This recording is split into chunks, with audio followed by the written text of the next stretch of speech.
Hello everybody, we are discussing problem number 10.1 grade 12 physics wave optics, and this is from the NCERT textbook problem.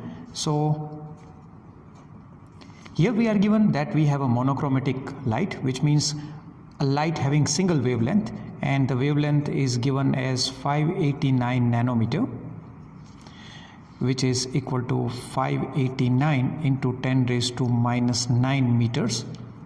Okay, and then it falls from air on the water surface. Now what happens is, suppose if this is a surface of water, right, and we have water under it, and then above we have air, then about 4% of the light gets reflected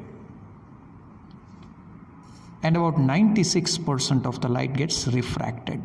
So this is refracted and this is reflected, and this is the incident light.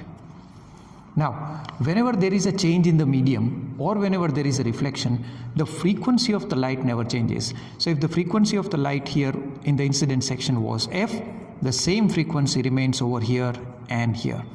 So there is no change in the frequency of the reflected as well as the refracted light, because the frequency is the property of source, not of the medium.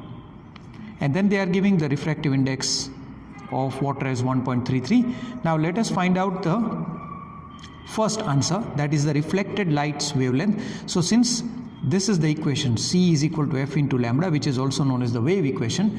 Now during the reflection there is no change in the speed, frequency doesn't change, so no effect on the wavelength as well.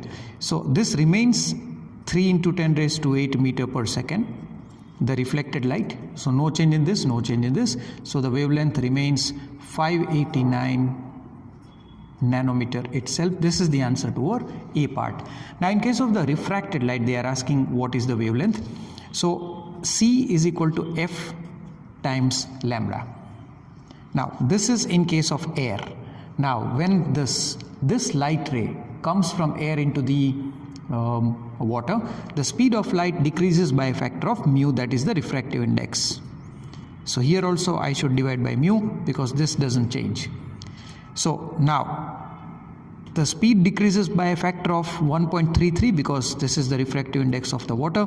So the wavelength also decreases by 1.33. So our lambda in air was 589 nanometer, but if I divide that by the refractive index of water, so I will get the wavelength in the water as this divided by this, which is equal to approximately 443 nanometers.